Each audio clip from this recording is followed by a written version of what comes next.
try golden wet beaver shower. Nice. Perfect. That's awesome. It's like a nature channel. Yeah. That's absolutely awesome. Be better if it was dictated by Snoop Dogg.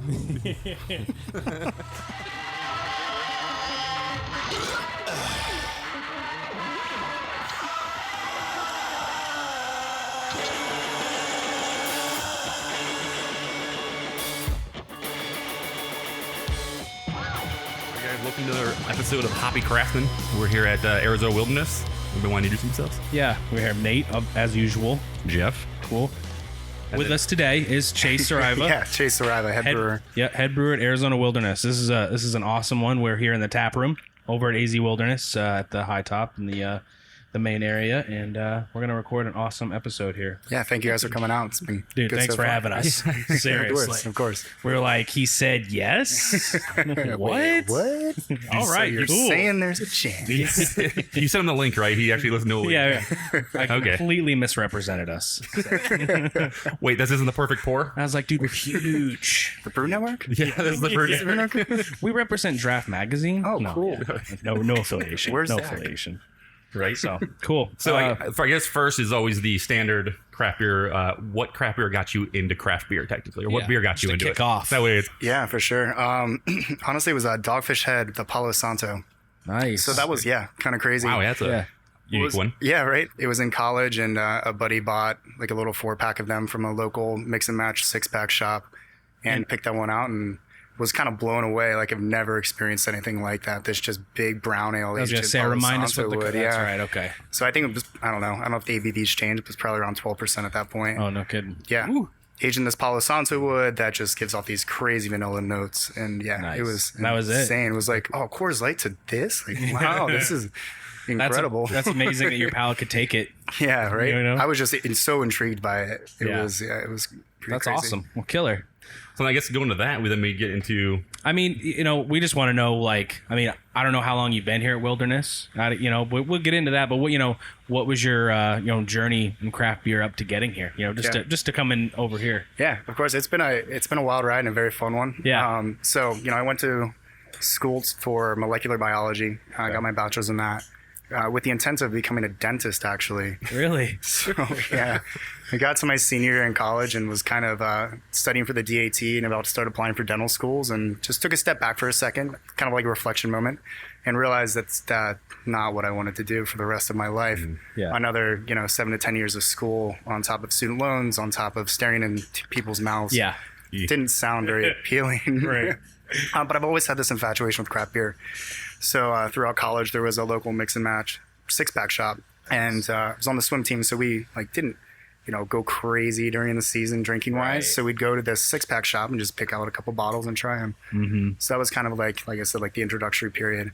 So I really enjoyed that. Graduated college and moved down to Pittsburgh, Pennsylvania, and worked for the Sharp Edge, which is a pretty well-known Belgian beer bar in the area. It's actually kind of touted as bringing over some of the original Belgian beers. So after the Sharp Edge, because kind of bartending and serving there, started managing a craft beverage program at a local craft beer spot, always with the intent of getting into the production side of craft beer. So I finally, was applying all over the country, had a couple really cool leads places, almost got a job at Coronado in San Diego for a second. Dang. But yeah, someone trying to break into the industry at that point with literally zero experience besides just a college degree. Right. It was a little difficult. So I got my break with East End Brewing Company out of Pittsburgh, Pennsylvania. You guys might be familiar with their barley wine. It's called Gratitude, and this really like wheat starch, like paper label. Okay. Yeah, really, really cool. So I started there part-time while working a couple other jobs to kind of make ends meet, because I'm sure you guys know the brewing industry doesn't necessarily... You're still working your way. Yeah, exactly, right? You start off and it's like minimum wage-ish. Yeah. So, I started working there for, I guess it was 8 months full-time. During that period, I had flown out to Arizona with a buddy, just on vacation. Flew into Arizona, made our way to San Diego, then flew back. But while I was here, I was kind of doing some brewery hopping and looking for an opportunity out west. I'd lived in Pennsylvania for a long time and kind of wanted a change of pace. And, what bigger change of pace than Arizona. Yeah, no, it's a pretty good one. Right? It's a pretty good one. So, actually met up with Anthony Konecchia down at Santan's Pub. Okay. Went there for lunch. He happened to be there. We got to talking and, filled out an application with him, flew home, and 10 months later I get a call in the middle of the polar vortexes back east. Oh, okay. So, yeah, in Pittsburgh it was like negative 30 degrees with wind chill. I get this call from Anthony. In like the desert? Yeah, he's like, it's like 75 degrees, 80 degrees right now, and that's the low today. He's like, offered me a job. I accepted and moved down here about within a month. Oh, Okay. wow. How long ago was that? I've been in Arizona for, it'll be 4 years in February, so 3.5 years. Okay. So 3.5 years ago. Because you accepted a job over at Santan. Yep. All right. So I went there, and I was kind of like the late night production brewer at the production facility for a little bit. Then went down to the pub, did a lot of pub work, went back up to the production facility, actually started their lab. Okay. Then had another person take over what I started, Leah Dwyer, who's actually now at Mother Road. Wow, okay. She stems from White Labs. All right. So she kind of took over what I started. I went back down to the pub because that's where my passion lies. Yeah. It's, in the actual kind of brew house. Right. I do love the lab work, but I love brewing. I love, fermentations and cellar work. It's really, I love the cellar personally. Right. That's awesome. But so I started the lab and moved back down to the pub, kind of ran that for a little bit. And then kind of by circumstance met Pat and John one time, and it seemed like we had a lot in common with our ideas and philosophies of brewing, and it kind of struck a chord there. It'll be a year in late July. Okay. That I'll be that you've been here. Wilderness. Yeah. Okay. And you've been doing the head brewer role kind of in that amount of time? Yep. Okay. Since then. Yep. That's awesome. How did you find out Wilderness needed a new head brewer? I guess. It was kind of a crazy little circumstance. So it was actually, you guys know the Agritopia project in Bar None, right? Right. Yep. So before that space had a designated brewery, 12 West, I was actually looking at that to open up my own little spot. Oh, nice. Okay. So, met with Joe Johnston and kind of asked a couple questions, checked out the space, and just kind of realized that the limitations of the space for me personally, what I wanted to do, it wasn't going to work. Yeah, you weren't going to get a cellar in there. Exactly. Yep. But I kind of had heard that Pat or John had, looked at that space and, for whatever reason, decided to not open up a place. So I would just wanted to meet with them and see what their thoughts on the property was. Right. So yeah, that's kind of like we just got to talking about that space, and then led into brewing dynamics and just ideologies and philosophies on your own type of like brewing mentality. Yeah, they're spending more time. Yeah. I mean, we follow them on Instagram. They're doing cool stuff all across the world, so they need somebody here to hold things down, I'm sure. And I love the creativity of beer here. There's never a stupid idea. Right. Like you can say the most ridiculous coffee goes up. Yeah. Right. Yeah, that's a great point. Right. We are drinking something right now. That's a really good point. So. Yeah, we Chase poured us the coffee goza, and it's awesome. Yeah. It's super good. With some Peixoto cold brew. Okay. Oh, nice. Yeah. I was honestly expecting like a dark beer. I was expecting it to be like kind of like a stout, kind of like a sour stout, I guess. I mean, I should have assumed it was going to be, this color. I mean, super good. Yeah. The coffee that comes through after you get that initial sour up front. Yeah, Awesome. it's a really interesting beer. Spencer came in one time and he brought some little concentrate with him. We were kind of just spiking random things just to see what kind of projects we could work on together. Cool. And we spiked a goza and we're like, holy shit. Yeah. That's pretty cool.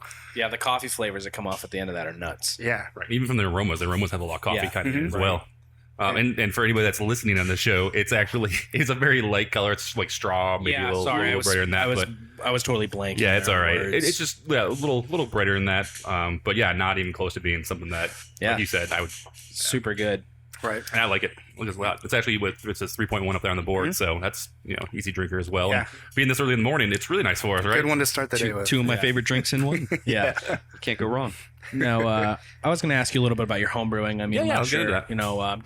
Did you before when you were in college? Did you homebrew at all? So I did forget to mention that. Yeah, no worries. I had been. It's a whole other thing. Yeah, right. Damn it, Chase. You have to tell us it's those things. It's a whole subject. Fuck this up. This guy's holding out on us already, man. It's like, Give him some more not beers. Going into that, I don't want to cover that. No, so I definitely. So being in like chemistry classes and everything like that, there was like a little bit of fermentation and microbiology Right.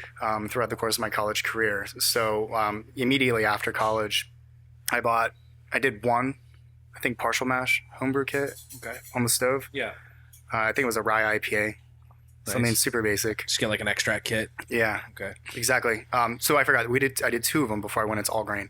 Okay. The second one I did a smoked lager or something like this, and I was like, I want this to be stronger. So I like cut the water in half, and didn't cut the smoked grains in half. Okay.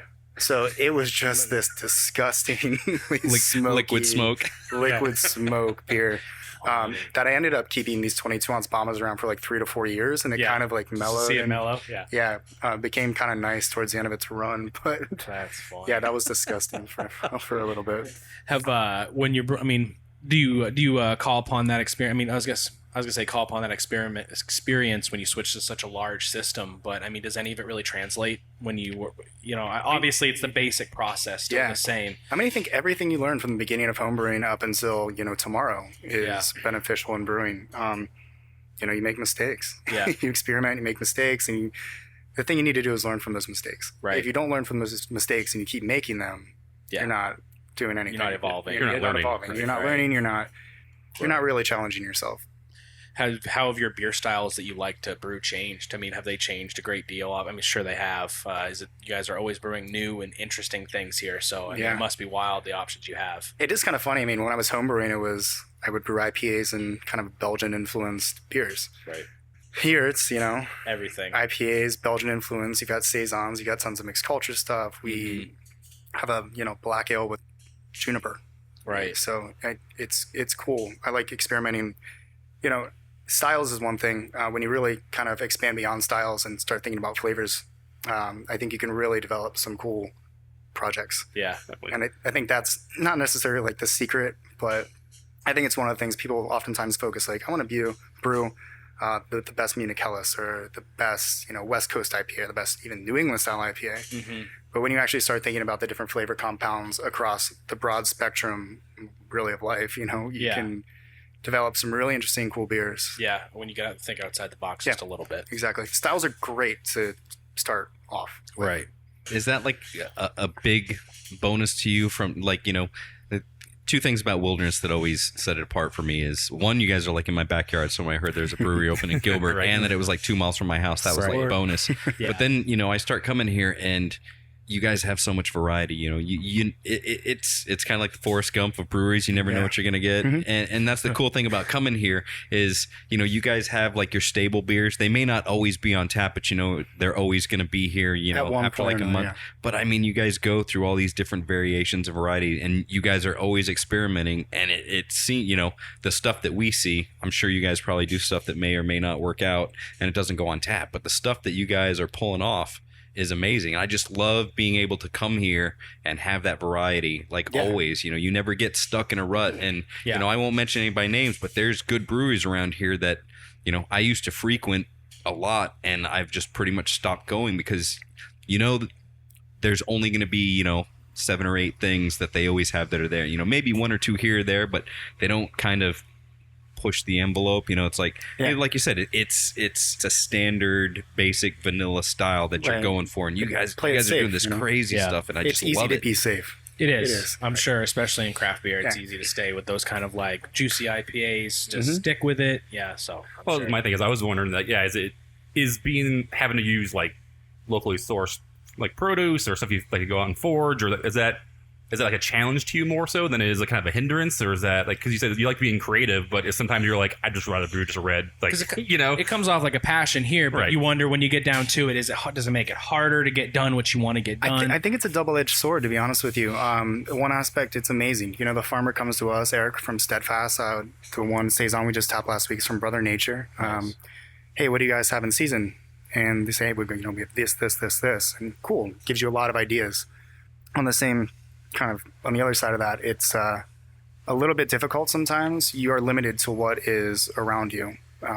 But for me personally, I would much rather work with a local farmer, get local produce from them, than to buy a puree that anyone else in the world can order and get shipped to them and make the same beer with. Yeah. We have a local agricultural aspect that is apparent in a lot of our beers, which I find intriguing and fun. Oh yeah, absolutely. It's when you drink here, you get to experience Arizona in a whole other way. Exactly. Yeah, absolutely. It's really cool. When we talked about you coming on at Wilderness, and you've been brew here for a year in July. What was the first brew you really got to put your stamp on? It was a Grisette. Okay. So 3.3%, super drinkable, but beautifully complex beer. It sold like shit. People, the general consumer just didn't get it. Didn't get it, I guess. Any brewer that came in or anybody that was semi well versed in beer was like, holy shit, this is there you go incredible. Like, what kind of zest did you use? I'm like, didn't. It's like a blend of 2 different yeast strains that we, it was a really, really fun beer to make and to drink throughout its 4 months on tap. Lasted, stayed on for a minute. Yeah. But yeah, it was kind of cool actually to see, a beer like that stay on for that long, though, in the aspect of, quality. Just seeing, is it going to turn next week? Is anything weird going to happen to it? Is it, it kind of shows your process a little bit. Right. And, how good is it? Mm-hmm. I was going to say, is besides that beer, was there another one that you were like all really gung-ho about that just didn't turn out right? Or was the opposite? You guys were like, this isn't that great, but we'll put it on. People just fucking went nuts for it. Drank it. That's a good question. I'm not sure, to be honest with you. Okay. Yeah. I don't think there's anything really that's been on tap that I've been like, this sucks. Right. Yeah. Well, I mean, you are the head brewer. Yeah. I'll be the first one to be, the most critical about the products because, anything you do, you can do better. And certainly. Well, and your name's on it. I mean, your stamp's on it, so you have to. So, I'll be honest, this last Dirty Hop Bar really kind of missed the target for us. Really? But the next one is going to blow people's minds. Oh, man. Yeah. Scott, did you guys feel that? I just got all kinds of goosebumps. I felt it. I mean, that might be a good segue into. I mean, that's kind of want to understand. Not necessarily understand, but like, how did that actually come about? Like, what was your were you here when? I'm sorry. The Dirty Hop Wire series, kind of like when, like, what was the idea to make instead of just doing one really good, juicy IPA or that to make it into a series of them and try it? Yeah. So the kind of impetus for that was my second week here, and it was the Cool Ship collaboration, which was an experience all in and of itself. Yeah. Ridiculous. Your second week here, and you've got the best brewers from around the world, really, in your building. And it's like my second or third time on the brew deck. Yeah. It's like, you're the keys, sink or swim. Right. But we brewed Lego My Ego with Tired Hands. Okay. With Gene and Colin, which used waffles in the hop back. Mm-hmm. So that kind of was like our first, I guess you could say, like New England style, or if you want to, cloudy IPA. Right. So, after we brewed that, I looked at Pat and was just like, would it be stupid if we like made one of these? Yeah. Not necessarily like that, but like this new hazy IPA thing. Yeah. Quote new. Yeah. Everybody's super into it. Yeah. Right. It's, wow. Unfiltered. Yeah. Weird. So you kind of had that idea for the series. Well, they had this idea before that. Right. But, it was just kind of like we looked at each other like, well, yeah, let's do it. Makes sense. This makes sense. Right. They had the Dirty Hop Water kind of idea in their head. Gotcha. Which is like putting into place. Super good name. Yeah, it is great. It is great. So what we wanted to do is experiment with each different one. And we have. And some of them have been really incredible. Some of them have missed the target a little bit, but it's cool because we've learned from each single iteration of the series, and I think the one that we have in there is kind of like a culmination of all the knowledge we've gained over the past 8 in this 9th one. So it's exciting. Citra, Mosaic, Belma, Nelson, Galaxy, Equinaut. Yeah. It's all the right words. Those are all the right words. Yeah, that sounds good. I'm in. We'll pull a little out of the fermenter here in a little bit. Oh, wow. All right. Well, you kind of exclusive. Where's the button? Where's the exclusive button? Yeah, I know. We're working on. We need to up our shit. We need like sounds, Sunday clapping. I'm actually kind of disappointed. That's what I was worried about. Is it too late to stop this? I couldn't sleep last night. Too late. You're already in for it. You touched on it a little bit, and we'll break here in a minute. We're getting close, but you touched on it just a second ago. Your collaborations. Mm-hmm. Arizona Wilderness is nonstop with badass collaborations. I forget who was on Instagram just a couple days ago. It's LIC's in town, and that's fucking awesome, dude. Yeah. That's badass. The beer we do with them is going to be so cool too. I'm super excited. It's like this really light, easy, like 3 point, hopefully 5% ish farmhouse ale that we fermented with Saison, Belgian, and Brett in primary. Cool. Then we're going to add some Armenian cucumbers, some, I believe, Gallia lemons from Steadfast Farms, and some mint that we actually foraged from the Verde River when we went up there this past like a month ago. So okay. Yeah, I think my head's gonna pop, and I'm pretty sure my mic's picking it up. Like that just sounds so good, dude. It's gonna be that sounds awesome. Really cool. So it's gonna go into bottles and Really? Okay. it'll be a fun one. So you've done a lot of collaborations. That's what's been awesome. What stood out? I mean, I'm sure they've all been pretty badass. I mean, the Jester King collaboration you guys did, the that was really stuffing. good. Yeah. I love that. So beer. I wasn't here personally during that. Oh, were you? one. Okay. That one sat in oak puncheons for 18 months. That's right. And then That's was a in good point. bottles for like 4 or 5 months before it was Okay. released. Well, since your time, I mean, what have you enjoyed just as a standout, or just ones you can recall that? second week was stupid. Yeah, that's wild. Literally. And who was here? Who was here? I'm not going to remember all of them, but it was just brewers in general. Creature Comforts, Monkish, Tired Hands, Chester King, Other Half, 18th Street, Wow. Firestone Walker, Barrel Works. Incredible amount of people here. Pretty exciting. All those like people that you read about and really kind of idolize. Right. Were just kind of here watching me brew my second batch ever on this system by myself. Man. Yeah, that's no pressure, serious. Chase. No pressure. But that's cool because that's right where you wanted to be. Yeah, I mean, that's living exactly. the dream. Right. That's awesome. Exactly. Where you're like, are these hops? This is hops, Yeah, right? are these the Let's go in here. Yeah, just, How high should I turn this up? Is there an hop somewhere? that's awesome. Yeah, but so we did a Tired Hands collaboration, the Lego My Ego IPA, and then Creature Comforts, which is would have been the first fermentation in the oak fooder in our main cellar over here. That's right, So we were mixed talking culture about Saison with some of their mixed culture, and then some of ours fermented with Brett and some French Saison yeast. Killer. Wow. Yeah, that's gonna. We'll be open that bottle later too. Yeah, sweet. Yeah, let's take a break then. Let's go ahead and let's have a break real quick. Does that sound good? Sounds good to me. All right. We work well together. All right, The guys, problem- we're back. Oh, good. You got to know how to argue. If you don't know how to argue with people you work with closely, then just Exactly. get lost. Hey, What are you doing? I was entertained. Yeah. Yeah, I was So too. yeah, we are drinking something awesome right now.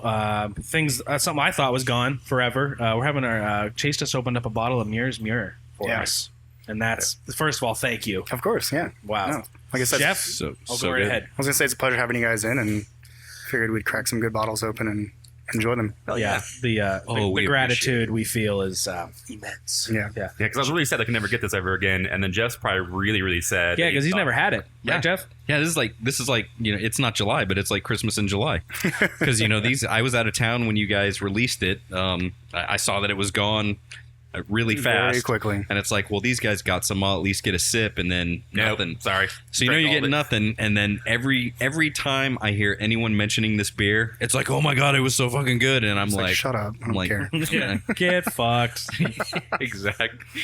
exactly. Yeah, this was a fun one to work on. I kind of came in during the second half of this project. Okay. So it was a primary and stainless, then went into barrels with mixed culture. And so at that point came in and took the 2 wine barrels and racked them onto some ethically foraged blackberries, right? That we got from up north. Was the plan always to bottle? Yes, Okay. absolutely. Any So- reason versus keg, putting any in a keg? Is it just not suit the beer style? So we did 1 keg, and we sent that to Copenhagen for McKellar beer celebration. Dang. Yeah. Wow, that's a special keg. Exactly. That's So cool. it was a one-way keg, not stainless. It's the plastic kegs. Oh, right. Yep. So we don't have to worry about getting our cooperage back Yeah. from Copenhagen. Yeah. Sounds like a pain in the That ass. postage. Yeah. That was the only keg we did of it. Okay. And the rest went into bottles. That's awesome. And I did stalk your Instagram in preparation for this podcast, and I did see the photo you did of it next to the bottle, next to the glass next to the bottle. And I was just like, man, I wonder, I want to know what hand you did have in that. Yeah. So took it out of the barrels, racked it onto blackberries, let it kind of ferment on those blackberries for months. Yeah. And then took it out and bottle conditioned it. So in the bottle, it's on its 4th fermentation. Wow. Yeah, and I remember this release. It surprised me because it came out with the dirty hop water, and I hadn't seen it, but I saw the blackberry on the front, and I read the label, and I was like, I'll take my limit. I'll take all those. Yeah. And it did not let down one bit. Yeah.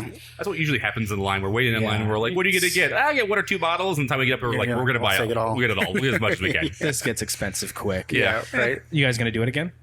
We plan on it. Unfortunately, the blackberry, I guess, growing this year didn't necessarily go as planned. Didn't get as big a yield as they planned, I'm guessing. Yeah, so I guess what happened is it got a little hot. They started to ripen, and then a huge freeze hit and kind of wiped a lot of them out. So I think John and Pat are actually going to grab about 100 pounds either this weekend or next weekend. Okay. But we also have about 100 pounds of, like 75 pounds of mulberries that we got from a mulberry tree. Right. Yeah, those things.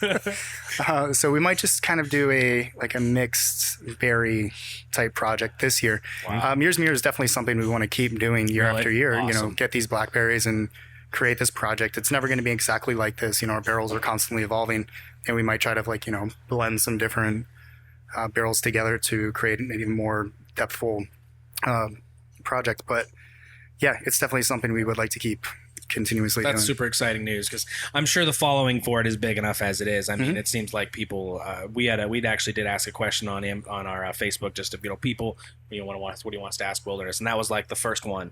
When is Muir coming back? So, Yeah. that it was super good. People loved it, so that's awesome.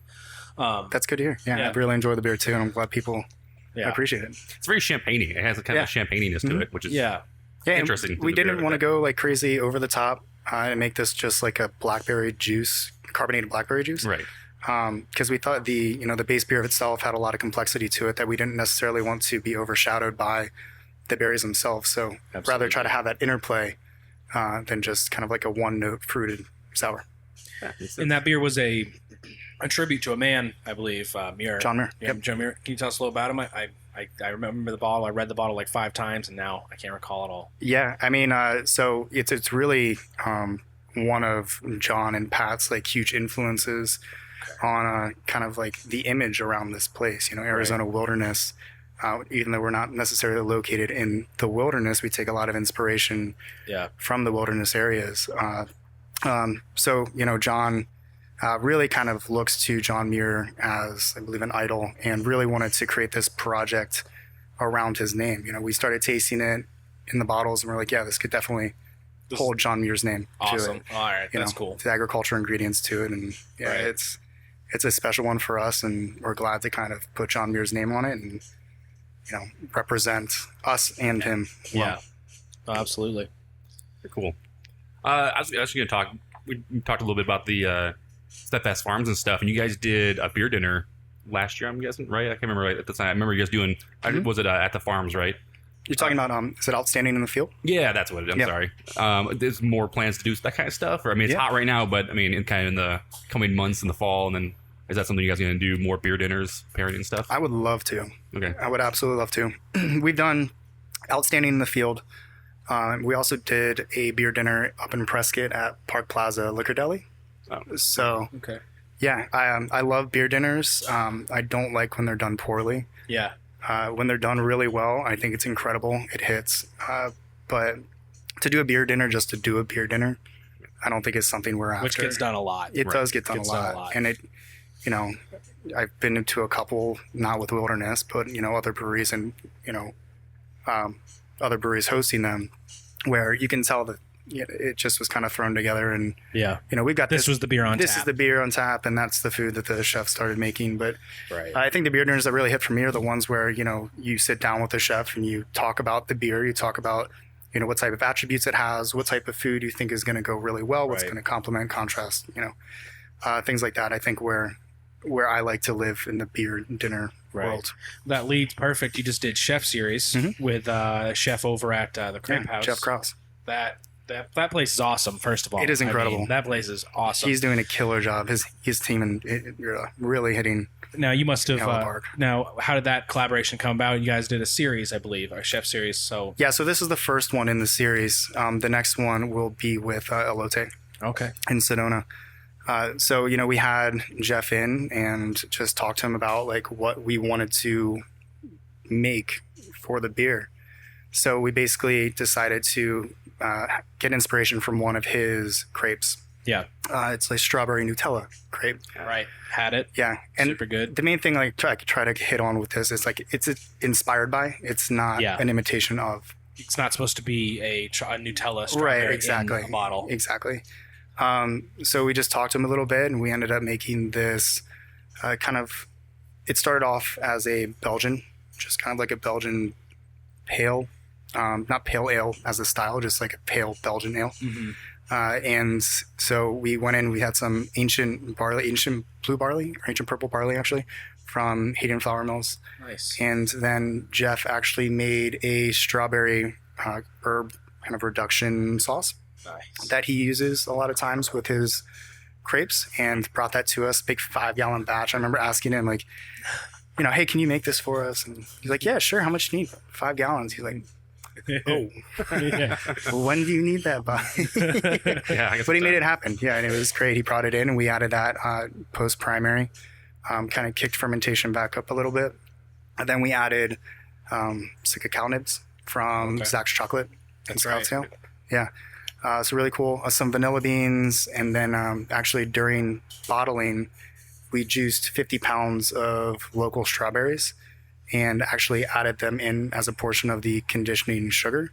Wow. And then that's awesome. Bottled with Brettanomyces. So that's why it is a very lively bottle. Yeah, and I opened that on my daughter's first birthday with these guys. I was like, just when the first thing I did on her birthday was come here and grab 2 bottles of that. 100% true. Yeah, 100% Yeah. like that's important. We need beer for her birthday.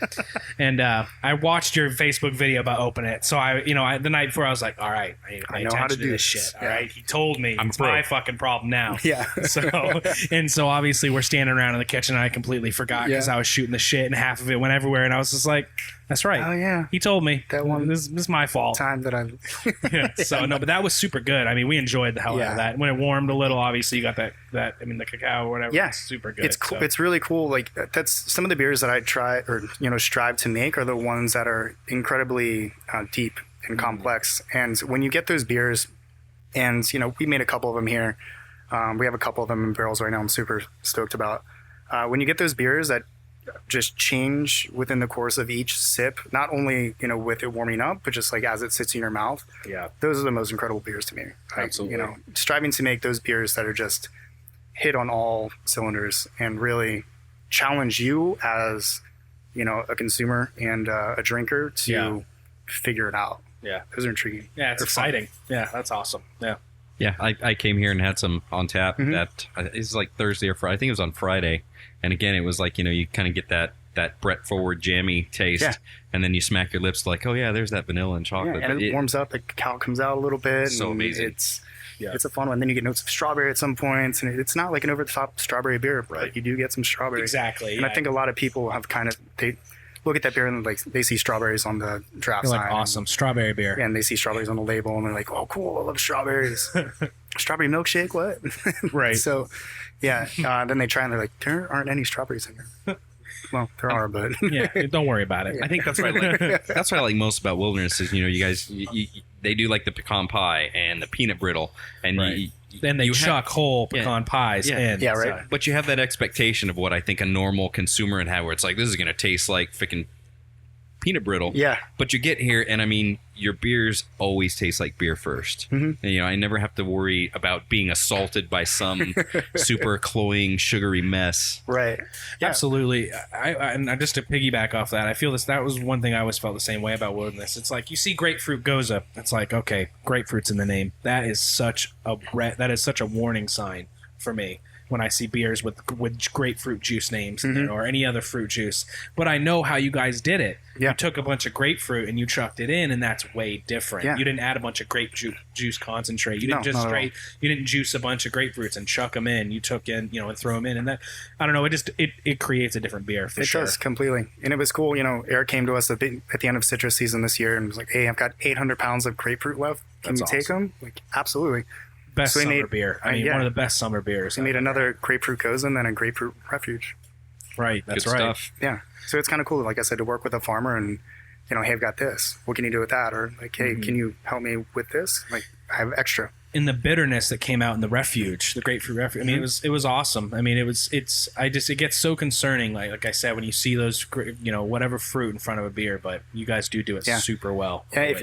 Concentrates can be extremely overpowering. Yeah. If you use them improperly. Yep. I know we'll never use a concentrate here, which is relieving to me. Right. Yeah.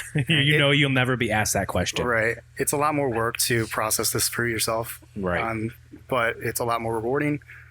The sensory aspects that I feel like the team gets out of it are huge. Yeah. And that's one thing I try to push here. Sensory.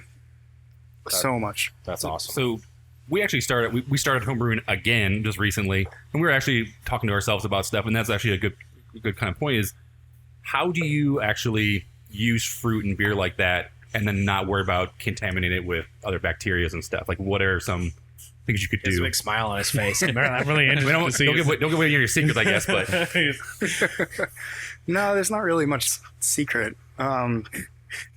Is someone going to come flying through here and shut this mic off? Yeah, right. Just like tackle me through it. Yeah. No, so when we use fruit in that sense, like anything we do with citrus, we'll get whole fruits in from Steadfast or Brother Nature or, Agritopia. And we'll cut them by hand, peel them by hand, and juice the flesh, and then kind of steep the rinds and kind of bruise them a little bit before we put them in the beer. But we juice it, keep it cold, and add it the same day. That's awesome. So contamination issues are probably there. We are lucky enough that we do not distribute, out into the world So you keep very frequently, so we can keep an eye on it. right But close quality control and yeah, stuff like close that. quality. Yeah, we do try to, obviously we realize that what we're doing, we're not, adding an aseptic puree. We're taking things that were grown on trees in the wild and adding them directly to our beer.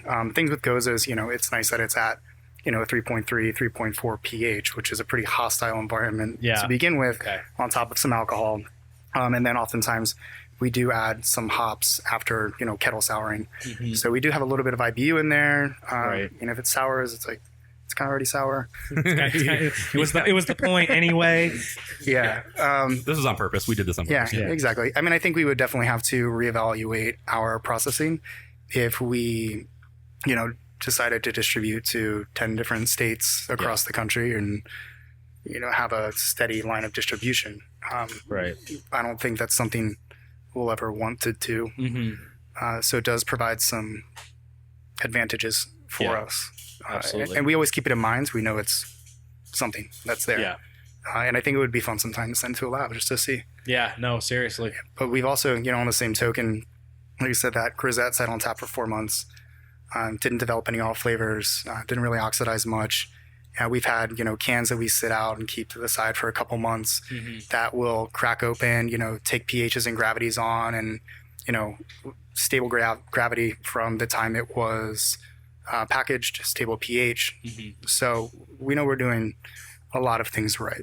Which is, it's reassuring. Yeah. But also there's still that. Yeah. Right, A yeah. little hint of excitement. There's got to be something somewhere. Yeah. Seriously. So kind of going back, we talked about John Muir and how his philosophy helped inspire this place. And I kind of actually we have listeners that aren't from Arizona. So I kind of want to, if you would explain kind of what the, not decoration, but overall what the feel and look of the brewery is for people. So that way if they want to visit this place, they Of course, I think it's one thing that John and Pat have done extremely well is just creating this oasis in kind of like suburban Arizona. All the Phoenix. additional patios that have gotten added here made this place. It's crazy. You walk in the front door, you see these huge wood beams, trees. There's so much wood in this place. It's incredible. Yeah. I mean, this bar was basically slabs of a tree. Right. The patio is all wood. The bar top in there. Bar top is, there's a tree in the middle of a restaurant. Right. Yeah. Good So, point. Yeah. Yeah, it just gives this vibe that you are stepping outside of, the kind of like suburban culture that I think is surrounding us a little bit in this area. I always like the amount of wood exponentially increased when I heard you were bringing this beer out. Yeah, there's a lot more wood now. No, the corrugated steel, the rusty steel. I mean, I always love the way that looked in there. It's a killer look. The cool thing about this for me is, like I said, I live right up the street, and I'm sitting in Brugger's Bagels right now. Yeah. I mean, that's true. I ate a metric fuck ton of bagels in this place before it was ever a brewery. Next door, it started as like a Godfather's Pizza, and then it was like a Chinese food buffet. It's been like a million things.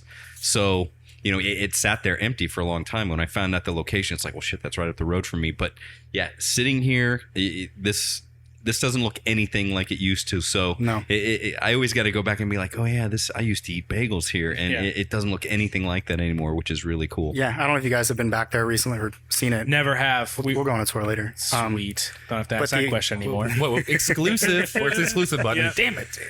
The drive-through for Brugger's Bagels is actually our mill room. So it's cool. a pretty unique little setup back there. That's awesome. Yeah. So that was the other thing too. Is again, thanks for leading kind of into that. I guess is that you guys use this space very well. Yeah. The roof. Where are we going next? I mean, what's the plan? I mean, expansion wise. Yeah, you guys have topped out here for sure. Well, no, I guess you wouldn't say. I mean, you've added great patio space. Again, you have a good smile on your face. I'm always interested to see your answer after you smile like that. We definitely have a lot of space constraints here. Yeah. To say the least. But we're actually getting 2 more 20-barrel fermenters, wow. hot liquor tank, which is going to be extremely beneficial for us. So yeah, we haven't necessarily maxed this place out yet. Yeah. We are close. Yeah. In the wintertime, like I close. said, the patios you guys have added have, I'm sure, helped a lot. people-wise immensely. I mean, You just can't tell the hotel just west of you guys or east of you guys just go kick rocks and take that place there you go. over. Yeah, Arizona Wilderness Hotel. I think we'd have to burn that place down first. Yeah. Brewdogs did it. Brewdog made a hotel. Yeah. But I mean, one of the coolest things about this place is that we do sell probably 95% of our beer through the taps.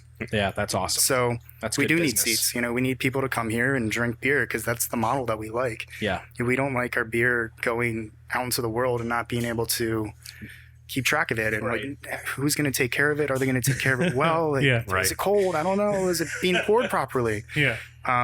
You know, me as a brewer, it's just like a little bit of a control freak, I guess you could say. It's just like you don't want your product misrepresented. Absolutely. Well, it's the way you see all those people on the beer online and stuff. You're like, how old is that? Yeah. What have you had it cold the whole time? What are you doing with That's like, I have friends back east that like, hey, can you send me your beer? Like, oh, it's gonna cost me like $100 because I'm gonna get ice packs and like insulate the whole package. It has to be the way I intended it to be. So yeah, it's beer trading's fun, but Yeah. it can be A little costly. Yeah. Oh, a little absolutely. costly if you want to do it right. I'll go right ahead. I was going to bring it back around I here. think that's a perfect idea because what I was going to say is that we talked about beer trading. Yeah, you guys made it. If anything, you guys made it easier. Yeah, You know, I think so. It's gonna be a little less expensive. a little less expensive. I'm holding my hand right now. The Dirty Hop Water 9, and by the way, this will come out in about 2 weeks, so it should be Next post. Saturday. This podcast. Yep. So it should be podcast will be- post release. It'll be perfect. Okay, gotcha. Yeah, smells like Teen Spirit. So 16 ounce can. This Yep. is awesome. First time we're doing it. This is badass. And how did this come about? I mean, obviously, you probably listen to your customers. I'm guessing. Or Yeah, I mean the 32-ounce format has been great for us. Yeah. It's a process that is very manual for us, as you Yes. guys will see. It takes a lot of work. It's all done by hand. We do consider it a canned offering, not a crowler, Yeah. because it is a completely different process than gonna say, filling right off a tap. and sealing it. whole different. But yeah, I mean 16-ounce cans are badass. Yeah, You that, know, that it's- thing's cool, man. And I love the way it's printed on there. But the label's different. I don't know how that particularly was done, but Yeah. I like that. That's and cool, man. Opening up a 32-ounce can is great, but it's a lot of beer. Yeah, and especially when you can only share it with your wife. Like it's 9 times out of 10 with me. Yeah. I'm like, here, you want 8 ounces of it? Cool, because I'm about to drink 24. I can hold this one in my hand Yeah. reasonably. Yeah. You don't look like you have a problem. Yeah, exactly. That's the reason we did it. Yeah, I know. I would remember bringing the Gozas out to a few different barbecues. They're like, you can drink all that. I'm like, it's 3.5%. It's fine. We want it to be more socially acceptable. Right. And I appreciate that. Doesn't matter if you have 6 4-packs. Yeah, Right. That's the best. true. Holding a 16-ounce can. It's true. But the only problem now is that I actually have to share with people if I have that many. Yeah, Yeah. that's true. Damn It's a little more shareable, which is awesome. But you guys are keeping the bigger cans though, right? The 32s. You're still There's doing some growlers. 32s. We are. I think the plan would be to eventually move to all 16-ounce packaging, but we are working with a mobile canner. This will be our first time. We've got to kind of feel it out. Yeah. Make sure it works for us. We were 'cause- just over at Rent House and they had just used them for the first Yeah, time. I saw that, the 10, right? Yeah, Yep, and yep. it's still in my fridge. It's still good. It seemed to Yeah. go well for them. So Yeah, I've Hopefully the same. talked to Pueblo Vita. They do a lot of mobile canning, obviously. Yeah. Love those guys down there. yeah, they're awesome. They are. So talk to them a little bit, and we're using the same people they do. Cool. So I've got a little bit of background information Yeah. on kind of what to expect, what to look for, Right. what to make sure is happening properly. I'm not completely a novice to packaging in cans, obviously from Santan, right. Good point. Right. but it is a new, completely different system. I've never seen it before. So I'm sure there are going to be some things we need to work out. And as long as we can get the beer into that can and have quality maintained, I think it'll be a good relationship. You know, it's a lot less expensive than buying a canning line and investing, hundreds of thousands of dollars. And especially if they're putting out a quality product for you guys. Right. And like I said, we've had those cans from Pueblo Vita. We've had them from the 10. I mean, the 10. Super good. Yeah. So. And, with our space constraints too, where are we going to put a canning line? Yeah. It's not feasible. It's not going to possible. happen. It's not possible. Roof. I heard that earlier. The roof. Let's just go. Yeah, exactly. I've joked about that a couple times. You were pretty excited about this particular release. Yes. Is that correct? Now, before this, has any other one stuck out for you as like, I really enjoyed that one? Yeah. What one was that? Obviously, I think the first one we did, ECFY. Yeah. Was pretty incredible. Right. I think we kind of hit it out of the park with the first iteration of the series. That one was good. Integrity Brews I thought was really nice. Juicy, yeah, Juicy. Mud. What'd you think of Mud? I thought Mud was good. Yeah, that was an interesting one. Yeah, we did 100%. I drank a lot of Mud. 100% oat malts. Yeah. Which I drank a lot of mud, and I got to the bottom of the can, and I drank a lot of mud. If anybody didn't realize it was about beer, that'd be the weirdest statement I ever heard from you. Yeah, right. No, I liked My Name is Mud quite a bit, and that was the intent for that one. It was, My Name is Mud. We're gonna make this just like there was some sludge at the bottom of that almost can. Really gross. Almost. It was almost. Yeah, almost. You failed. No, it was that was a fun one to work on. The 100% oat malt, the brew day was wild, a nightmare. Yeah. Sticky oatmeal, just. It wasn't even the mash of the lauter. It was actually the grist case.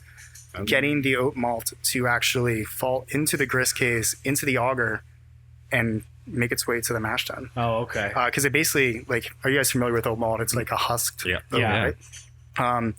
The inside becomes like flour. Okay. When the outside's just like this really thin, small husk. So it basically made this paste, like this cement almost in the grist case, and it just would not fall into the auger. So I'm sitting there just like shoving a mash paddle down to the bottom, creating this hole while someone else is, up on the mash pushing deck. Yeah, and trying to like stir it up because it's just falling in cement. Yeah, I said this earlier. It was really good, so thanks, man. We'll say that earlier. We said it again. Nobody in OSHA listens to this, so we're okay. That called 3 points of contact, right? You're fine. It was like a 3 or 4 hour mashing process. Wow. Just like we're just having to feed the top layer of the grain into the hole that I punched through. And it was a learning experience. Well, I appreciate all the hard work on that one. That one was a personal favorite, actually. Like the orange tango jam one, I thought was really good that one was great too. Yeah, tango jam. I kind of lose track of all the ones. You've done a few at this time. What was the one just before this one? Oh, Warp Riders. And before Warp Riders, we had Juicy. My Jingling. My Jingling. That's right. That was a good one too. I like that one as well. Yeah, that was a good one. Yeah, I don't think any of them have really. Semantics at this point. Like people were like, "Oh, what's your favorite?" And it's like this was a 4.25. This was a 4.257. I think we already discussed on the show, so I could say it again. You said Warp Riders might have missed the mark for what you guys were going for. Sure. Still not the worst beer I've ever had by any. Not by any means. It's just what you guys had in mind. Yeah, it's one thing we touched on earlier. I think during the break, it was just like with each one of these dirty hop waters, we've tried to do something different. Yeah. We're not sticking to the same grain bill or, hop regimen. We're trying different hop procedures out. We're trying, lupulin powder versus pellets, different whirlpooling practices. Yeah. So we've really tried to experiment with this style and get to a point where, we know what different processes are doing and how we want our beer to be, how we want it to come out. Right. Which I think is what we've got. Yeah, I'm excited. It's going to be fantastic. Your excitement has translated over into mine now. Yeah. I am pumped as well. So, we might take one more break real quick, and we have another beer to pour. We do. So we might need to get that going real quick. Let's do that. Back. For sure. All right, guys, we're back. We're drinking more beer. We're drinking another. Actually, we just poured a bottle. What did we just pour, Chase? So this actually doesn't even have a name yet, really. Ooh. Can we help name it real quick? That's how special we are. Yeah. We're drinking nameless beers. It's still conditioning, so it still has a bit more time in bottles, but we just had Muir's Mure, so I thought it'd be cool to bring this one out. So the blackberries that fermented Muir's Mure, we kept inside a tank and then transferred over a pale Belgian ale on top of those blackberries, and then added a bunch of wine, grape must, to them from Dos Cabezas down in Sonoita. Okay. So it's kind of like this, I guess you could say, wine beer hybrid. It's lighter. It's lighter than the Muirs and a little clearer. Clarity's there, and it is super good. Yeah. Obviously. It kind of reminds me of a rosé in a sense, right? like a sparkling rosé. with a little bit of Brett kind of funk to it. Right. But it does have some wine notes, some light berry. It's been a cool project to work on, and I'm excited for it to kind of turn this last corner in bottles and really become something. Yeah, I'm excited for that release. That Nice. sounds good. We also got another glass going around right now. Everybody's trying to keep it from me because they don't want me to drink it all. You pulled out the new dirty hop water Yeah. out of the tank just for us to try it out. So out of the fermenter, we're still conditioning it a touch. And we still didn't get that exclusive button during the Yeah, break. we'll work on it though. You're really making us. These guys are just failing me. Yeah, really making it a glaring problem. Yeah. So this one this is what we were just talking about in 16-ounce cans next Saturday. So super excited. Like I said, we've kind of taken what we've learned, what we've liked and what we didn't like of the past ones and combined them into this product here. So Citra Mosaic, Belma, Galaxy, Nelson, and Equinaut hops. Different whirlpooling practice. And just really tried to hit this one. Yeah. Hit the nail on the head with this one. I will say this for Tastes sure. really good. If you listen to this, doesn't come out after the release, so if you didn't get some of this for the release, I'm really sorry for Yeah. you. Yeah, this will come. This episode should come out the same week or the week after, rather. Yeah. But Yep. Yeah. So grab some if it's available. in the Jeez. past, we've done like 500 can releases of this. This last one we did 1,000. That's right. I remember that. You guys didn't run out of cans the same day. We on did that not. one. No, we did not. You had some during the week, I think. Even. We did. So we're doing the kind of like 1,000 can thing again, But in 16 ounce. but also it's in 16. So it's like 1,000 volume wise of 32, but it'll actually be about 2,000, I believe. Oh, okay. Really? 16-ounce cans. Oh, because you're gonna do. So you'll do 1,000 or not? Excuse me. How many 4-packs will I guess that would be, or how many cases rather? I'm not sure yet. 2,000. Yeah, 2,000 divided by. Whatever that is. We're not good at math. Do This is a math math fucking right class. here on the spot. I know. Cool. That's awesome. So super limit good. limit of 4-packs, 2 4-packs, or what are we talking about? I'm not positive on the limit. Yeah. yet. Okay. Yeah. We'll see. John and Pat kind of. Should we bring a pallet jack with us or a Yeah, hand cart right. or? I Yeah, think it might seriously. be case limits. I'm not. Don't Yeah. quote me on that. Okay, but yeah, that's fine. Either way, something like that. This is more for our curiosity because we Yeah. will be here for that. So that was our questions as a consumer. Yeah. this is anybody else except for us. This is very self-serving at this point. Yeah. Sorry. No. This nameless beer is super good. Yeah. This is extremely. It just has a little bit more conditioning to do. Some of those flavors to kind of round out and marry a bit. It's still conditioning. That's the name of the beer now. Yeah, exactly. That's awesome. Yeah, I'm super excited about that one though. My question to you: you started off with, you were initially looking to start a brewery at 12 West. Is Wilderness just an exciting stop on your goal in life? Are you headed there someday? Or at least it's pretty easy to think of it that way. But Yeah. what's your plan? I guess is or at That's least the dream. It's a great question. Yeah. Still figuring it out. Yeah, I mean, I love it here. I really do. Oh yeah. It's exactly what I think I needed right now. It's exciting it's got to be exciting to come onto a brewery that's as popular as this one is Yeah, in the area. absolutely. It does put some pressures on you. Yeah. You are pouring next to some of the best brewers in the world. I mean, pouring next to Side Project or Beechwood Blendery. Oh right. You can't miss. Yeah. Really. So it does provide a pressure that you got to elevate your game. You have Yeah. to be top tier, top notch. And it's been really fun Yeah. to kind of push myself and the team here to strive for excellence every single day. Mm-hmm. But yeah, I mean, in terms of my own personal goals, I think we'll be here for a little bit for sure. Absolutely. I still in my head want my own project. Yeah, I mean, I think as a creator and a person who likes to make beer, I think that only makes sense. That's normal. But I'm glad you're here. Yeah. because some of the beer you guys are making is just nuts. Yeah. Do you get full creative freedom on some of your things, or do Pat and Jonathan come in and say this is what we're doing? I mean, do you guys have like a roadmap, or is there like a ratio of like, hey, here's how much of do whatever you want versus here's what we want you to do? Not really a roadmap per se. It's very much a collaborative effort, Right. which I really enjoy. Pat and John will come to me with ideas. I'll come to them with ideas. Some of the other brewers will come to me with ideas. And, I'm not the best brewer in the world. I'll be the first one to admit that. And doing things on your own, it's a lot better as a team to get different inputs from different people. Hey, how do you feel about this? What do you think about this? Does that make sense to you? Try this. How do you feel about doing this to this? I'm not the end all, be all, say all in this place. Neither I would say or Pat and John.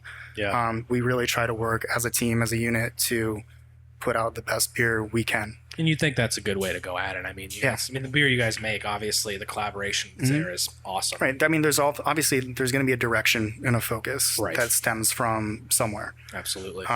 But then the execution of that, I try to bring in as many people as possible and really, get people involved too. Your opinion matters, right? Right. It's like, yeah.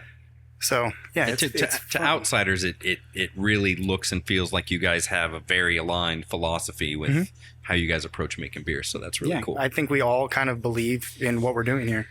Not only are we trying to make the best beer we can, but also support a local atmosphere, work with local farmers. And it means something a little bit more. It's like a lot of times I think people miss the why. Like, why are you doing this? Mm-hmm. And I think that's something Pat and John have figured out here, and it translates into the brew team and into the restaurant. We have a pretty strong why, which I think is good. Yeah, absolutely. So working with, like you said, there's a lot of people from, great breweries all around the world and the United States for sure coming here. Kind of translating into that, this is the tasting room. I don't know, used to have on the wall, and there was the Rate Beer, right, award. Was that 2014? Was that for New Brewery 2015? 2014, I believe. 2014? 2014? Yeah, it was the year Is it still there? Did you guys take it down since they got... I know that there are the actual papers in the back. Okay. But I think there is something on the hostess stand. Yeah. Yeah. Well, we know they got bought out by InBev now, so Rate Beer is owned. And how about that? so their opinion's not worth as much, but back in 2014, it was still a very good opinion. Not to knock anything at all. It's just kind of funny, like, how do you guys are responding to them getting bought out? Is that something you're like, we're not going to go around? I mean, at this point, everybody kind of already knows you as is. Because worked so long. And we're all used to buyouts at this point. Yeah, it sucks. Yeah. We've kind of tiptoed around that one a little bit. It's weird for us. Right. Yeah. And I think that's more, Pat and John kind of. Right. Yeah, it's their thing. Their thing, because they were around and have developed that relationship with Rate Beer. Right. Yeah. Me personally, I have my own philosophies and opinions about it, but yeah, it's going to be. It's like, you can tell me. It is what it is. It's all right, Chase. It's totally. Yeah, it'll be interesting to see the Rate Beer Best this upcoming year. Yeah. Right. What happens? Yeah. Good point. We saw Great what happened point. with Wicked Weed. The awards and all that. Yeah. Yeah. Right. Killer point. No, I guess I forgot where we were going to after that. But no, you were talking about a project you guys just started. Tell us a little bit about that. We want to get into that a little. Yeah, absolutely. It's a really fun one. It kind of hits, I think, all aspects of what we're trying to do here. It's kind of a project up in the Verde Valley with Sinagua Malt, the Nature Conservancy, and really trying to spearhead. And so we are working with Hauser & Hauser Farms, the Nature Conservancy, and Sinagua Malt to basically replace alfalfa crops in the area with barley. Oh, nice. Yeah, so what that's doing is the alfalfa crops are very, very water intensive and very water intensive during the summer. So barley crops are not water intensive during the summer and also have a lower water requirement than alfalfa.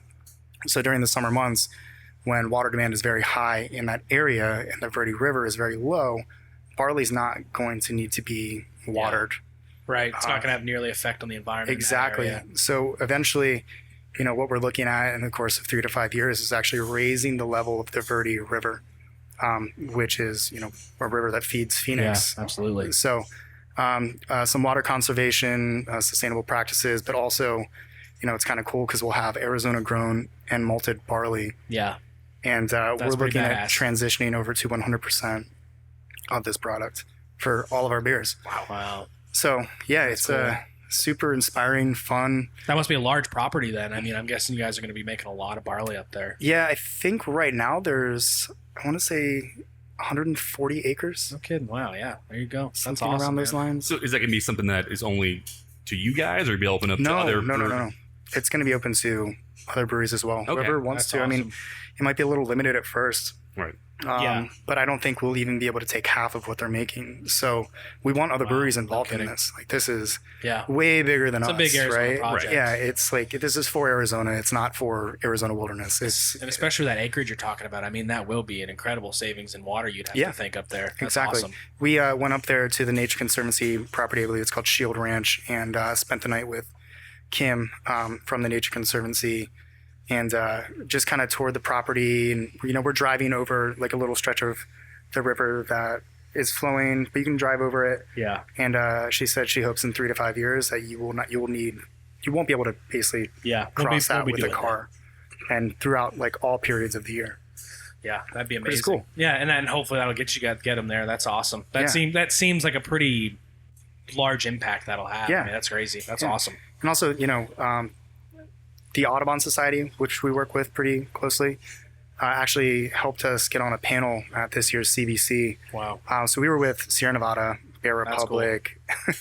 Yeah, it was pretty incredible. Cool. But one of the other things, obviously, is you increase the water in that area and wildlife.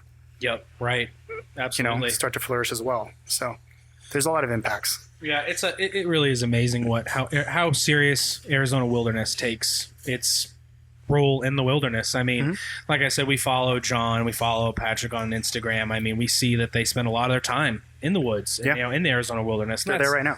Yeah, right. Exactly, with LIC probably. Yep. So, and that's badass. I mean, that's super exciting. I wasn't born and raised here. I was born and raised in Maine and moved out here when I was 18. Right. So it took me a long time to appreciate what is Arizona. It's incredible state. But I do. I mean, it's a really special place for sure. And it gets hotter than hell during the summer, but well, in Phoenix and we just weed out the weak ones of that. Yeah, exactly. Natural selection. Yeah.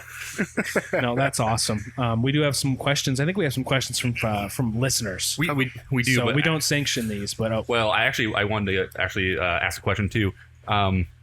So we actually went to Strong Beer Festival, and we were. Really I didn't. He didn't. I went to the Double Tropical release. Oh, cool. Yeah, I picked up about that, and that was super good. And the American President, but yeah. So I would just say this: Battle Axe. Oh, I did pick up a bottle of Battle Axe to taste. Did you guys take it? I would say no. No, we did not dig it. Let me just before we even get into this. Oh, we had our buddy Brandon on the show at that point, and he was upset. He was visibly. I mean, we have this photo of him standing at the front of the Arizona Wilderness Strong Beer Fest line. He's just got this big smile on his face. He can't wait. You're in the background, by the way, of that picture. Oh, okay. I think I saw. Yeah. Yeah. So because we got there and we're all pumped about it. Our friend, his wife was like, we have to go to Arizona Wilderness. That's what's happening later. So we're like, it was on our radar to do that. Upset. And he gets first in line. He was super upset about it, which made it even funnier for us. You would have thought that beer called him names, said something about his mom. That was such a divisive beer. Yeah. Yeah, I'm sure it had to be hit or miss. It was. People were like, oh my gosh, this is the most amazing beer I've ever experienced. Then other people were like, this fucking sucks. This is a disaster. Right. It was kind of funny to just see that. It was both sides of the spectrums. Yeah, it was a crazy beer. It was bold, in your face, especially when it was cold. Yeah. As it warms, you could get a little bit more out of it. I found if I just kept drinking it, it didn't taste as bad. Then if I stopped, it was like, oh my god, it was really. You gotta like the smoky part of that. Yeah, so there are no smoked malts in that beer whatsoever either. It was all the that's barrel, all barrel character, and that's nuts. That's fucking crazy that much smoke came out of that. We were barrel. pulling nails on those barrels, like holy fuck, this is crazy. I love Rausch beers and smoked porter and love those things. We've actually drank like scotchy, like really peat scotches and stuff, and even that was like this was intense for me, and it was just fun. It was an experience for sure. Yeah, I'm glad we did it. It was funny. One of my favorite reviews on that beer was like, "Why didn't they tell anybody there was smoke in here?" Like it said Lefroy. Yeah, you're right. Well, I think we saw a review. It said undrinkable, and then it was 4 stars. So it was like I don't know about undrinkable, but I really love Wilderness. Yeah, and then there's the other side when you get people like, "This beer is amazing," 2 stars. Yeah. Oh yeah, that never makes any sense. I really enjoyed this. 3 stars. Yeah. What? The Untapped World's a great one.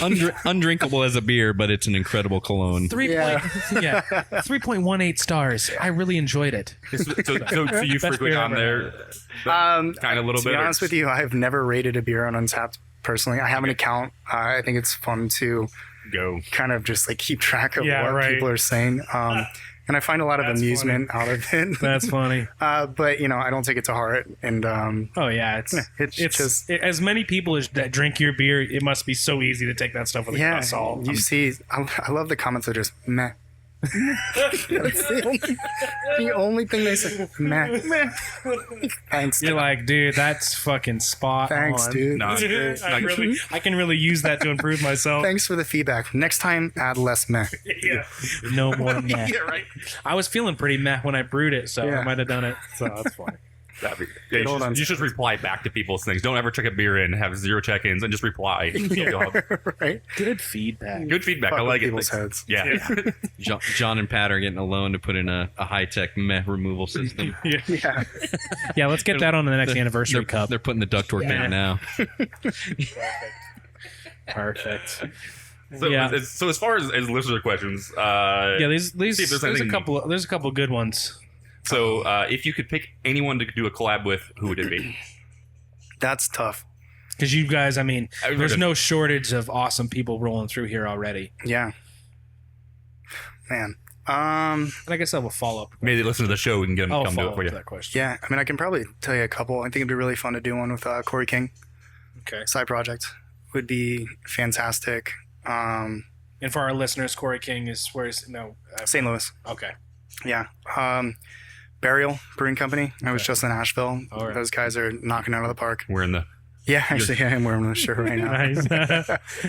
Holy Mountain would be great. And then obviously, like Jean Van Roy or, some other traditional Belgian Great. lambic producers would be just, That's awesome. a dream come true. Yeah. So Seriously. I guess that's not just one, but it's Yeah. Yeah. that's all right. Fonsa Flora, obviously, as well. Yeah. Todd's an incredible human and just doing some incredible beers.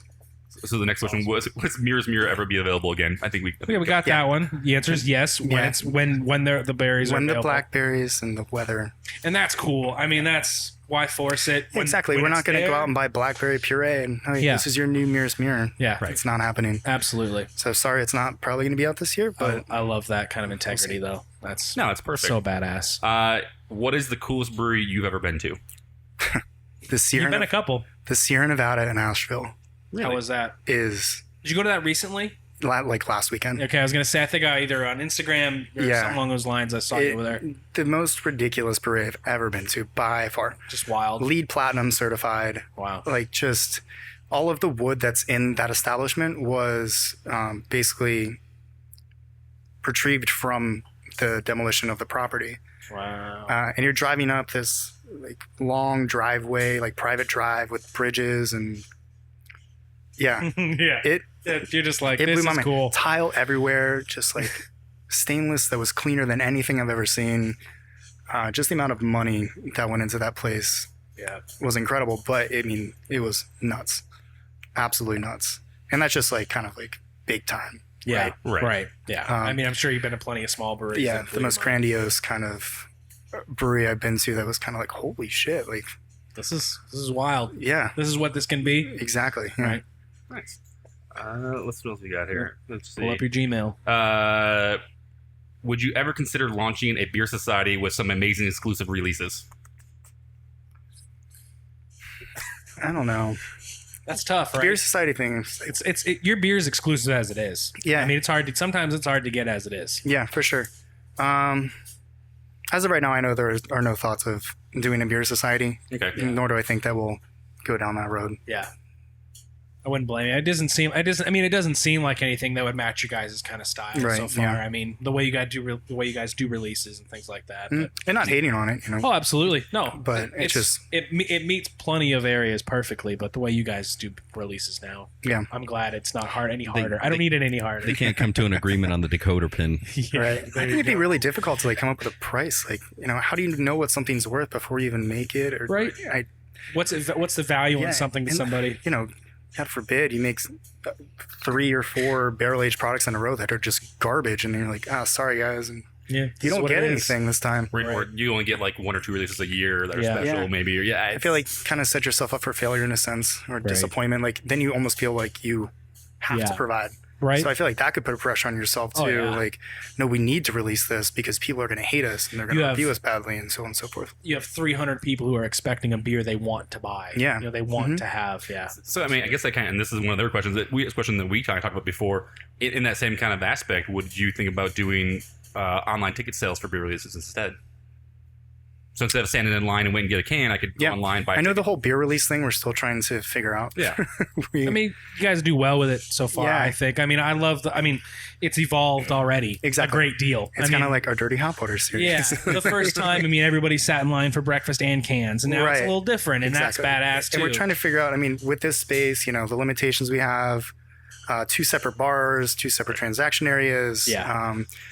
Once again, provide some challenges, and I think we're still trying to navigate that. You guys are trying to nail down can sizes and stuff like that, and trying to nail down a lot of things. Yeah, there's a lot of it's a moving target, right? A lot of cards in play. Yeah, you guys have been around for 3 years, going on 4. Going on 4 in September.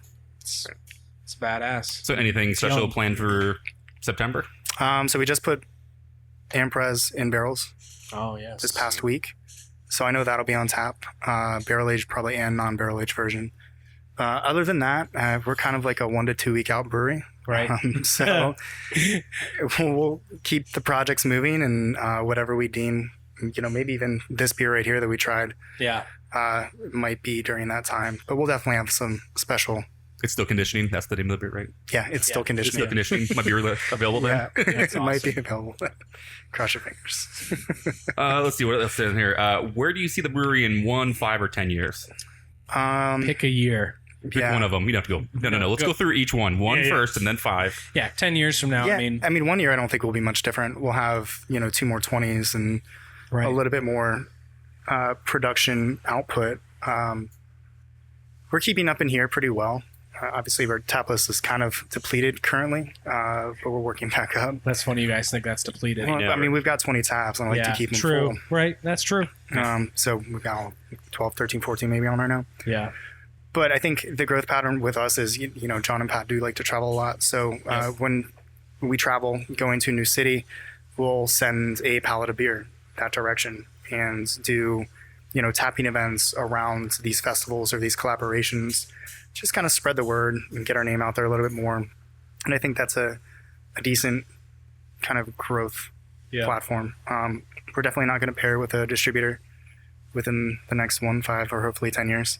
Nice. Don't want to handcuff ourselves to any type of distribution rules or, relationships that way. So you guys really like to keep it with what you can control and what you can release. That's like I said, as soon as you give your beer to someone else, you have to trust them. Right. And the more hands that touch it, the more things that can go wrong, and the more poorly handled it can become. Yeah, absolutely. And then you're representing yourself bad. And who wants that? You're not doing yourself any justice. Yeah, absolutely. And the only thing they asked was 16-ounce cans are on the way? ? So nailed it. Yep, got that one done. Covered all of them for you guys. That's awesome. For you, any new brew, anything in your mind of what you want to brew? What you want to bring into here? What's going to fill out those taps? I'm sure it's already, like you said, it's 1 to 2 weeks, so it's hard to think that far ahead. But is there anything that's just like, I still need to make one of those? I still need to do that. Or are there any like elusive ingredients that you've wanted to try but haven't yet? Or is there anything in your mind of like stuff that you want to do? Right. I want to expand our cool ship program. Yeah. Exponentially. Right now the limitation is still space. Yeah. So we have 4 barrels in there right now that are kind of dedicated to spontaneous fermentations. I think we're going to do another 2 and kind of have 6 total. Speaking of which, how did the whole Flagstaff open fermentation that's the cool stuff. I read it's like, this is going to be, I can't wait to try that beer. Yeah, it's coming along really nicely. Yeah. It's crazy. I just had a cool ship from Allagash, and it was nuts. Yeah. So I'm excited to see what you guys do with that. Mm-hmm. Yeah, it's something we're still trying to figure out. The beer is progressing. It's pretty acidic currently. Yeah. But hopefully with, a third batch, we kind of get that broad range of your long-term 3-year, your 2-year, your 1 year blended together to create, a nicely balanced product. Right. One of the barrels in there has this crazy vanilla note that I've never experienced straight out of a barrel before. It was super phenolic for a little bit, like Band-Aid kind of gross vinyl thing. Yeah. But then it made this turn into this vanilla, just bomb. Nice. So it's like this tart, bright, lemony vanilla. Oh wow. Oak. Yeah. Super cool. That sounds good. It seems like Rent House said they had a beer kind of like that too, where like it was just awful for a bit, and then and Richter said it seems like this is kind of like a just give us some more time kind of thing. Right? That's what that room's about. You know, you try them, and they go through so many different shifts, and they're unpredictable. So neat. And you just kind of, you know, one thing I've learned to do here a little bit more than at other places, just let go. Yeah. Let go. Just let it do its thing. You know, even with our fermentations in stainless, you know, letting go in a sense, but, you know, letting the fermentation kind of dictate what the beer is becoming rather than, you know, the typical, you know, I'm going to brew a blonde ale and it's going to fit this regimen and it's going to be try hopped on this day and this day or trying to this day and control this day. Yeah. It's just really kind of like letting the product live and be what it wants to rather than try and constrain it to something. I mean, that barrel room is a perfect example of that mentality. Right. You know, you'll pull nails, and there was a couple barrels actually. So we took wet beaver, put it into barrels with Brett called dry beaver. Oh, the wet beaver. That was the one with beets, right? Yep. That was nuts. That beer was I love crazy. that beer. Yeah. That was just like you pulled a beet right out of the ground. You just squeezed the shit out of it into that glass. It was nuts, kind of earthy tones and flavors you got with that beer. I really like that one as well. I love our saisons right now. We only have 3 on, but I think it really kind of showcases a lot of what we do. Yeah, that was a badass beer. Yeah, that one's fun. So yeah, we took that beer, put it into barrels, and it kind of tasted like vomit and baby diapers. And then we had another beer. It was called Golden Shower. An unofficial name? Yeah, okay. And it had this just like super green apple skin, kind of not very pleasant quality to it. So I was going to build up a rack of port barrels in there for a quad, and we're just dumping these barrels and getting them out. And I was just like, what happens if I blend these two together, see what happens? Actually, it was pretty good. Yeah. Like, for some reason, like one kind of took the baby vomit out of the other one. Yeah. The other one took the green apple skin out. So I blended those together and just kind of keg conditioned them and put one on tap last week, and it tastes really nice. Nice. So You call it diaper bag. Yeah. I think it's called like dry beaver or dry wet beaver golden shower. I don't something somehow combine dry bever and Where's that exclusive button? God damn it. Yeah. Yeah, we might have to try that one. Dry golden wet beaver shower. Nice. Perfect. That's It's like a awesome. nature channel. Yeah. That's absolutely awesome. Be better if it was dictated by Snoop Dogg.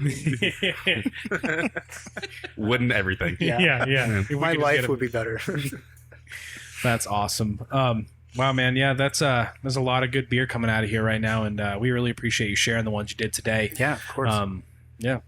Chris, you got anything else? Nah, I'm good. Jeff, Just what do you- know. I'm good. I swear, I swear, as soon as we get done, I'll think of like 5 more. Maybe we just need to do this again, Yeah. and sometime later in the year. But I no. expected an ABI question. Oh, really? We've hammered that to death. Yeah, We could do a I whole mean- episode just talking Yeah. about It's just like it gets old. Like we could ask you, like, what do you think of Wicked Weed? Yeah. What? All right, Chase, what do you think of Wicked Weed selling out? I think it fucking sucks. Blows. It sucks. Yeah. And when you see something like that happen, is it just a domino that you think to yourself, it's going to keep rolling? I mean, how do you feel about So that? Wicked Weed, I kind of think hit craft beer the hardest. Obviously, they were kind of one of the elites, Right. You know, they had talent. It wasn't like someone else. They just kind of were like, yeah, you have a good distribution network. You make a shit ton of beer. Like, come join our portfolio. Right.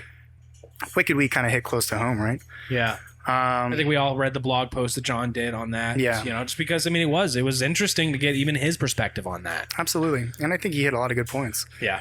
It does get old. The thing that kind of hurts me the most is like, so I was in Total Wine the other week and looking at bottles of beer and was deciding on if I wanted to grab anything, and I was looking at a brewery and I was like, did they get bought out? right. It's hard to remember sometimes. And I'm like, holy shit, if I'm confused about who's being bought out and who's not, like the consumer is going to be Clueless. clueless. And that's the goal. It is, right? So 10 barrel. that was kind of like a self-realization. I was like, holy fuck, this is not good. Right. This is not good. And I mean, whatever. They're buying breweries, which the whole buying breweries thing, you can buy a brewery if you want to, go for it.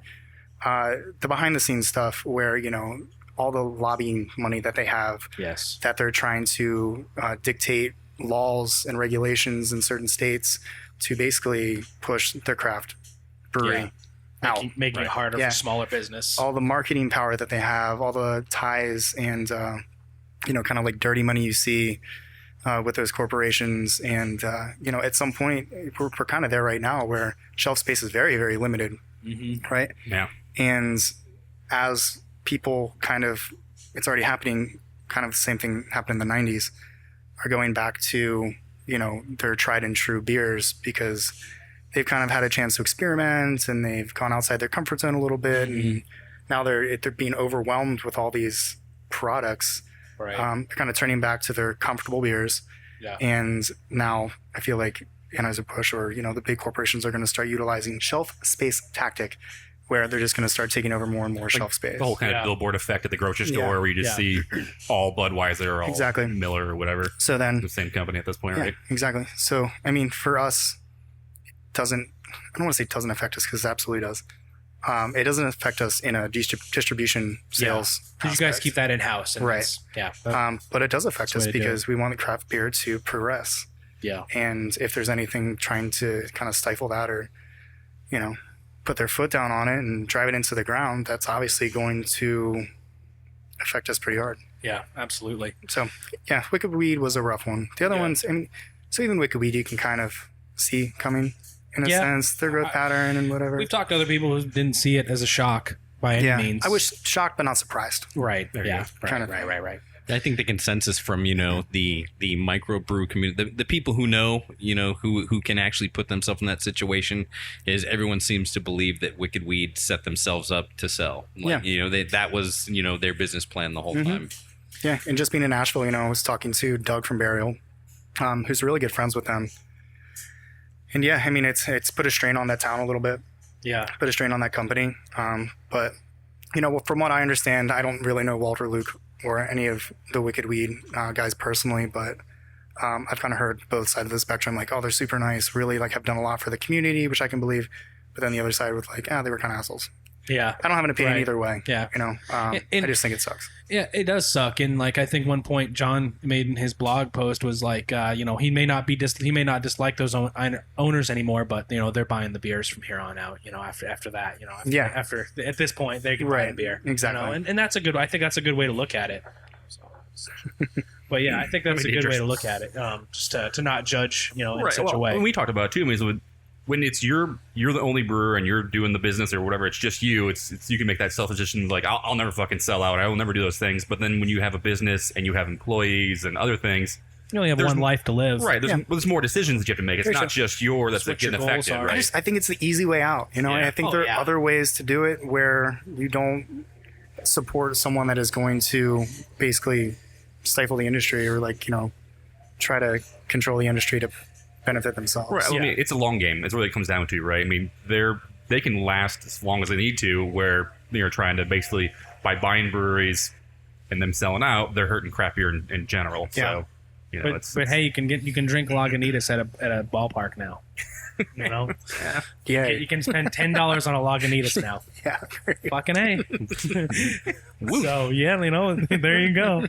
But yeah, I'm glad we did. I guess I'm glad we did speak about it because it's important to speak to people who have a passion about a subject, especially. And it's cool that Wilderness takes their goals so seriously that something like that doesn't even seem like an option. Yeah. It seems so far from even being a possibility. It's nice to see. Yeah. And it's important. Arizona Wilderness is important to this community. Yeah. I can see how that'd be a strain. Could you only imagine? You know what I mean? If could you imagine if? Oh my gosh, it would be nuts. I couldn't, and I'm sure that's how people at Wicked Weed who lived next to Wicked Weed and felt very passionately about it. Yeah, I'm sure it's a real good look at how that looked. And I mean that community in general, I feel like it's so locally focused and independently, mindset. That was probably a bit of a shock. Absolutely, I'm sure it was a big time problem. So. All right, guys. Well, let's start wrapping up. Yeah, restaurants. You guys got to set up around here, but thanks again, Chase, for having us. This has been awesome. We've had a bunch of good beer. We'll have to try and get our foot in the door again. So, if people want to follow you that don't know about it, go on Instagram, Facebook. What are you guys on there? Do you want them to? Do you want you guys? Yeah. Well, but in Arizona Wilderness in general, though, right? No, yeah. Follow me. Follow Arizona Wilderness. My Instagram account is very beer centric and focused. Yeah. As is my life. Right. So, follow us Instagram, Facebook, Twitter. What are those? AZ Wilderness, right? At AZ Wilderness. Yeah, AZ Wilderness. Yep. Mine's just at Chase _Saraiva. I don't have a Twitter account, so I'm not sure the Twitter handle. Nah, don't worry about that. You have any opinions to just put on Twitter, dude? No. Come on. Or just link your Instagram pictures. Yeah. Yeah. Yeah. Well, Right. let's go. Let's go get a tour of this brewery Yeah, if you don't mind. check it out. And thanks, Cool, guys. Chase.